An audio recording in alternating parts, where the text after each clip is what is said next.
ಬಡವರಿಗಾಗಿ ತಲೆ ಮೇಲೆ ಸೂರು ಬದಲು ಸಾಲದಲ್ಲಿ ಕಂಗಾಲು.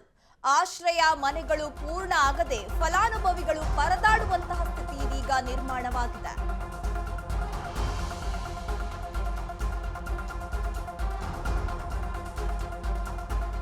ಬಡವರಿಗಾಗಿ ತಲೆ ಮೇಲೆ ಸೂರು ಬದಲು ಸಾಲದಲ್ಲಿ ಕಂಗಾಲಾಗಿ ಹೋಗಿದ್ದಾರೆ. ಆಶ್ರಯ ಮನೆಗಳು ಪೂರ್ಣ ಆಗದೆ ಫಲಾನುಭವಿಗಳು ಪರದಾಡ್ತಿದ್ದಾರೆ. ಕಳೆದ 2 ವರ್ಷದ ಹಿಂದೆ ಅಡಿಗಲ್ಲು ಹಾಕಿ ಕಾಮಗಾರಿ ಪ್ರಾರಂಭ ಆಗಿದೆ. ಆದ್ರೆ ಅರ್ಧಕ್ಕೆ ಸ್ಥಗಿತಗೊಂಡಿದೆ. ಬಡವರಿಗಾಗಿ ಏನು ಒಂದು ಸೂರಿನ ವ್ಯವಸ್ಥೆಯನ್ನ ಮಾಡಲಾಗಿತ್ತು, ಆದ್ರೆ ಅದು ಯಾವುದೇ ರೀತಿಯಲ್ಲೂ ಕಟ್ಟಡಗಳ ಪೂರ್ಣ ಕಾರ್ಯ ನಡೀತಾ ಇಲ್ಲ ಅಂತ ಹೇಳಿ ಫಲಾನುಭವಿಗಳು ಆಕ್ರೋಶವನ್ನ ಹೊರಹಾಕ್ತಾ ಇದ್ದಾರೆ. ಅರ್ಧಕ್ಕೆ ನಿಂತು ಹೋಗಿದೆ ಕಟ್ಟಡದ ಕಾಮಗಾರಿ. ಬಡವರಿಗೆ ಅಂತ ಹೇಳಿ ಬಡವರಿಗೆ ಒಂದು ಸೂರು ನಿರ್ಮಾಣ ಮಾಡಿಕೊಡ್ಬೇಕು ಅಂತ ಹೇಳಿ ಅರ್ಹ ಫಲಾನುಭವಿಗಳಿಗೆ ಒಂದು ವ್ಯವಸ್ಥೆಯನ್ನ ಮಾಡಲಾಗಿತ್ತು. ಆಶ್ರಯ ಮನೆಗಳನ್ನ ಕಟ್ಟಿಕೊಡ್ಬೇಕು ಅಂತ ಹೇಳಲಾಗಿತ್ತು. ಆದ್ರೆ ಅದು ಕಾಮಗಾರಿ ವಿಳಂಬ ಆಗ್ತಾ ಇದೆ. ಬಾಗಲಕೋಟೆಯಲ್ಲಿ ನಿರ್ಮಾಣ ಆಗ್ತಾ ಇರುವ 500 ಆಶ್ರಯ ಮನೆಗಳು ಕರ್ನಾಟಕ ಕೊಳಗೇರಿ ಅಭಿವೃದ್ಧಿ ಮಂಡಳಿ ವತಿಯಿಂದ ನಿರ್ಮಾಣ. ಪ್ರತಿ ಫಲಾನುಭವಿಗಳಿಗೆ ಕೇಂದ್ರ ಸರ್ಕಾರದಿಂದ ಮನೆಯ ವೆಚ್ಚ 6.89 ಲಕ್ಷ. 2022ರ ಆಗಸ್ಟ್ನಲ್ಲಿ ಬಿಜೆಪಿ ಸರ್ಕಾರ ಇದ್ದಾಗ ಅಡಿಗಲ್ಲು ಹಾಕಲಾಗಿತ್ತು. ಆದ್ರೆ ಬಾರಾಕಮಾನ್ದಂತೆ ಕಾಣುತ್ತಿರುವ ಆಶ್ರಯ ಮನೆಗಳು ಯಾವುದೇ ರೀತಿಯಲ್ಲಿ ಇದೀಗ ಅಭಿವೃದ್ಧಿ ಕಾಣ್ತಾ ಇಲ್ಲ. ಅಶ್ವವೇಗ ನ್ಯೂಸ್ಗೆ ತಮ್ಮ ನೋವನ್ನ ತೋರ್ಪಡಿಸಿಕೊಂಡಿದ್ದಾರೆ ಗ್ರಾಮಸ್ಥರು. ಬಿಜೆಪಿ ಅವಧಿಯಲ್ಲಿ ಕಾಮಗಾರಿ ಮಾಡಬೇಕು ಅಂತ ಹೇಳಲಾಗಿತ್ತು. ಬಾಗಲಕೋಟೆಯಲ್ಲಿ ನಿರ್ಮಾಣ ಆಗ್ತಾ ಇದೆ 500 ಆಶ್ರಯ ಮನೆಗಳು. ಕರ್ನಾಟಕ ಕೊಳಗೇರಿ ಅಭಿವೃದ್ಧಿ ಮಂಡಳಿಯಿಂದ ಈ ಮನೆಯನ್ನ ನಿರ್ಮಾಣ ಮಾಡಲಾಗ್ತಿದೆ. ಬಿಜೆಪಿ ಸರ್ಕಾರ 26/8/2022ರಲ್ಲಿ ಇದು ಗುದ್ಲಿ ಪೂಜೆ ಮಾಡಿ MLA ಶಾಸಕರಾದ ಸನ್ಮಾನ್ಯ ಹಿರಣ್ಯಚಂದ್ರ ಮಟ್ಟವರು ಗುದ್ಲಿ ಪೂಜೆ ಮಾಡಿದರು.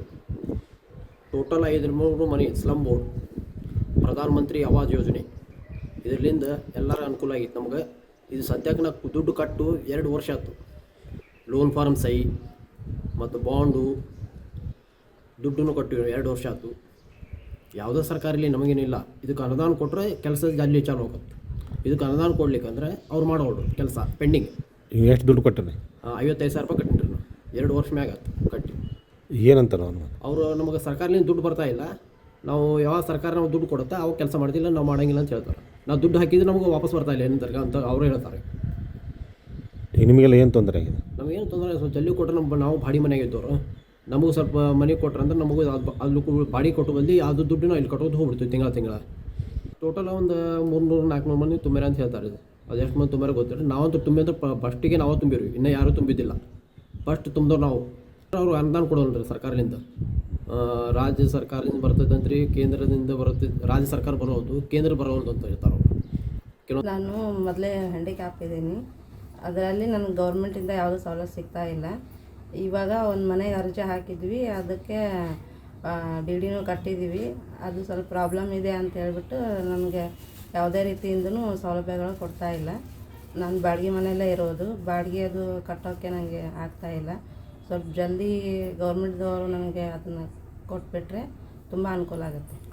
ಎಷ್ಟು ವರ್ಷ ಆಯ್ತು ಕಟ್ಟು? ಅಲ್ಲೇ ಕಟ್ಟಿ 4 ವರ್ಷ 3 ವರ್ಷ ಆಯ್ತು ರೀ ಇವಾಗ ಕಟ್ಟಿ. ಏನು ಮನೆ ಕೊಡ್ತೀನಿ ಅಂದಿದ್ರೆ ಏನು? ಕೊಡ್ತೀನಿ ಅಂತೇಳಿ ಅರ್ಜಿ ಹಾಕಿದ್ದೀವಿ ರೀ. ಅದು ಶಾಂಕ್ಷನ್ ಆಗಿದೆ ಮನೆ. ಅದೇ ನಿಮ್ಮದು ಬೇರೆ ಕಡೆ ಮನೆ ತೋರಿಸ್ತಾ ಇದೆ, ನೀವು ಬೇರೆದವ್ರಿಗೆ ಬಿಟ್ಟು ಕೊಡಬೇಕು ಅಂತ ಹೇಳ್ತಾ ಇದ್ದಾರೆ. ಮನೆ ಅದು ತೋರ್ಸಾರಿ ಇಂಥಲ್ಲೆಲ್ಲ ಆಗೈತೆ ಅಂತ. ಮತ್ತು ಇದರಲ್ಲಿಯೂ ಬಂದಿದೆ, ಲಿಸ್ಟಲ್ಲಿ ನನ್ನ ಹೆಸರು ಬಂದಿದೆ. ಅದ ಕಾರಣಕ್ಕಾಗಿ ಇಲ್ಲ ಬೇರೆ ಕಡೆ ನಿಮ್ಗೆ ತೋರಿಸ್ತಿದೆ ಅಂದ್ಬಿಟ್ಟು ನನಗೆ ನಮ್ಮ ಮನೆಯಲ್ಲಿ ಯಾರೂ ನೋಡ್ಕೊಳ್ಳಲ್ಲ ಅಷ್ಟೊಂದು ಸರಿಯಾಗಿ.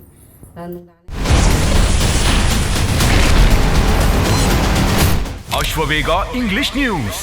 Coming soon. Your channel, your voice, your trust.